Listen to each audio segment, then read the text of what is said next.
నీ ప్రేతాత్మ ప్రేమ కోసం సృష్టి ధర్మాన్ని విరుద్ధం చెయ్యకు. ఆహా, మరి మీ ప్రేమ కోసం మీరు ఎన్ని విరుద్ధాలైనా చెయ్యొచ్చా?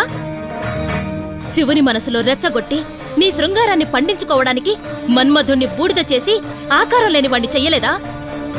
నీ భర్త మీద ప్రేమతో దక్ష యజ్ఞంలో నువ్వు భస్మమవ్వలేదా? నీ మీద ప్రేమతో నీ భర్త ఆ యజ్ఞాన్నే ధ్వంసం చేయలేదా? మీ ప్రేమలు పురాణాలవ్వాలి, పూజలందుకోవాలి. నా ప్రేమ గాలిలో ప్రేతాత్మలా ఉండిపోవాలా? 1000 చేతులతో నువ్వు అడ్డుకున్నా సరే నేనే గెలుస్తాను. వాళ్ళిద్దరిని కలవనివ్వను. వివేక్ ఆత్మని చేసి నాతో తీసుకుపోతాను. వివేక్ని బతకనివ్వను, తీసుకుపోతాను.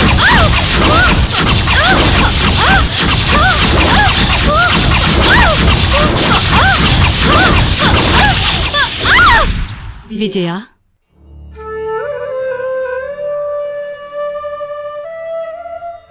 ఇది నీ మంచి కోసం కట్టిన రక్ష. రేపు నీ భర్త జీవితంలో చాలా గడ్డుకాలం. అతన్ని ఎక్కడికి కదలకుండా చూడు. వెళ్ళు.